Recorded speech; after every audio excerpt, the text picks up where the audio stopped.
For today's Training Tuesday video, we're going to finish up our series on Vineyard Worship values, kingdom values.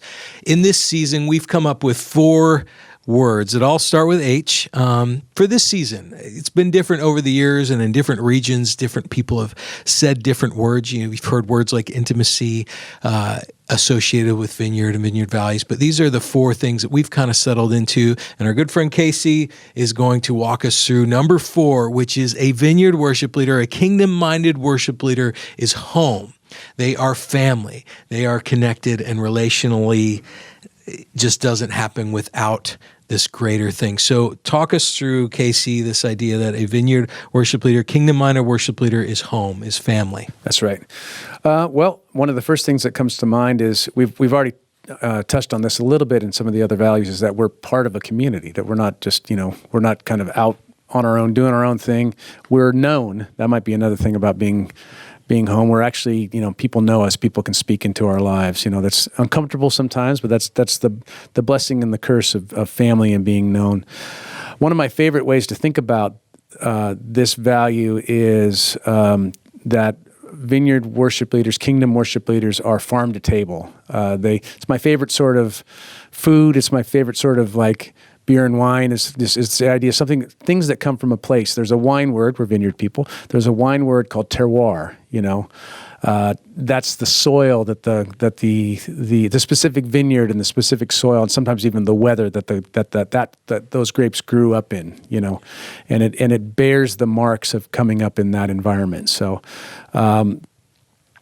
another related idea is our worship is not franchised. It's not like you don't. Sometimes this isn't the case, but it doesn't taste like Starbucks. Everywhere you go, one of the things about going to Starbucks is it always tastes like Starbucks. So I love it when worship expressions feel like they come from somewhere. We live in a time where music cultures are less regional than they used to be, but when you think about the makeup of your worship ministry, who's in that worship ministry, and what are their bents, what are their strengths and their weaknesses, what is the unique sound? Maybe it's probably different lineup to lineup. What does this particular lineup come together and make? What's the sound this particular lineup makes? It's a good call for us. We touched around some of these things before, being flexible in some of the ways we approach our music and our arrangements to accommodate different lineups and even different regions of the country, or what it looks like to be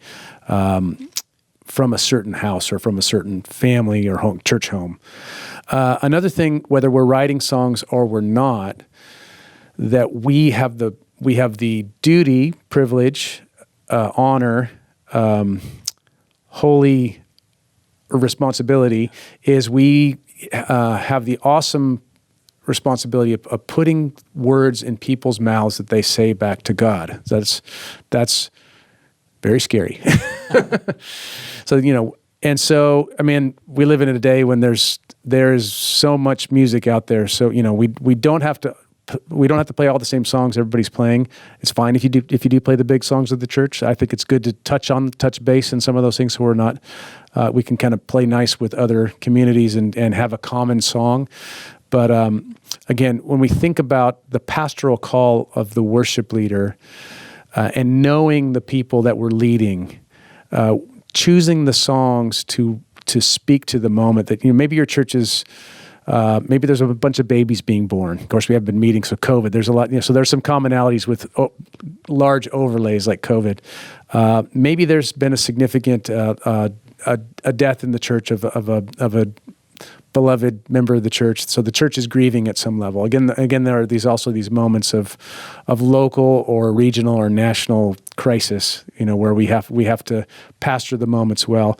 And the way we pastor these moments is we are known, and we know the people that we're serving, and we choose our language, and then if you're so bold, we write the songs to say the things that we long to say back to God.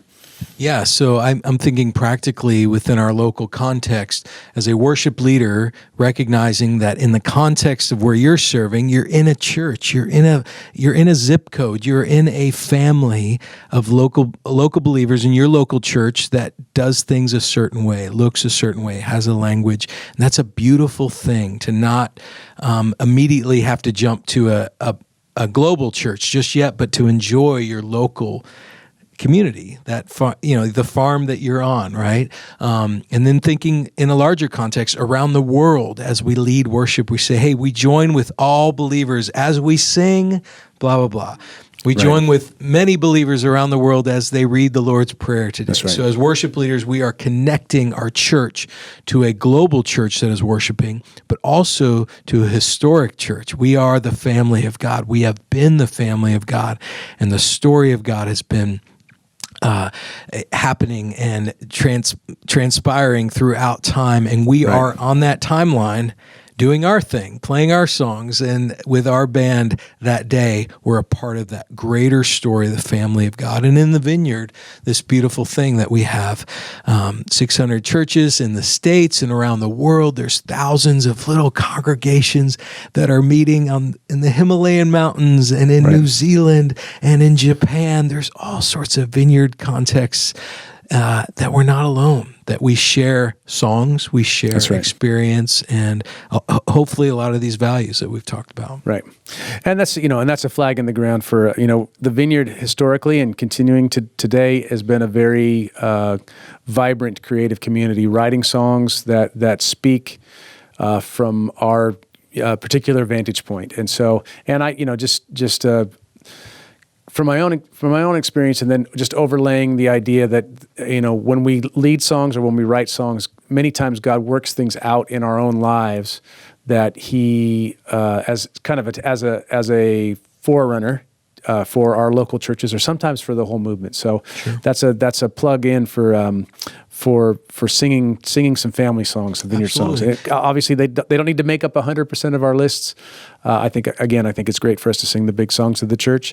But I do think there's a gift for us if you're a Vineyard worship leader in the songs that are coming out of our Vineyard family. Yeah, and from my perspective, I've spent the last several years traveling to different churches in an itinerant position, and you can really tell a lot about the family of looking at the diet of what they've been eating, what they've been consuming. So I look over, as I'm putting together a set list, I'll look over, okay, what have you been singing the past 6 months? And for a lot of churches, there is no sense of home. There is no anchor point. It's celebrating the global church of what many of the different movements are doing, or maybe what the most popular songs are, the best-selling, but there's no sense of home or indigenous localness. So fighting for that, whether you're writing songs, but certainly choosing, I always say favor family songs. So I always try to have at least one song from the Vineyard churches, because we're friends. We're in this movement together. It's nice to have a song in there, and then to have a song that's maybe older than yourself to say, hey, I'm not the only Christian that's ever walked the earth.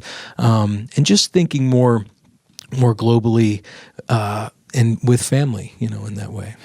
Yeah, I think maybe the last thing I would say on this value of kingdom worship leader is home or family. I'm reminded of a preparation practice that a well-known worship leader named Paul Balash uses when he's preparing his Sunday sets. He likes to sing through the songs that he's preparing on stage, looking out over the granted, if you're renting a facility, that's harder to do, but in your mind you can kind of picture, over here's this family who, again, just had a baby and they're kind of celebrating new life. Over here, this family just lost their elderly mother. Here's a couple that just got married. Here's a family that lost their job. And then there's people in all stages and walks of life. But, standing on the stage, looking out over the congregation and picturing where people generally sit, because they're usually creatures of habit, we do that. And then just imagining what these people need to say to God, or what God might be saying to them. That's the pastoral and the prophetic, kind of both sides of the coin there. Because many times we need to say certain things and we need to sing certain things, but other times God wants to call things out in us as well. So anyway, that's just a little picture that jumps into my mind as we're talking about this. So hopefully fleshing out these 4 values has been helpful for you. Obviously, within our local context, our local churches, we have values that we like to connect to and that are important to us.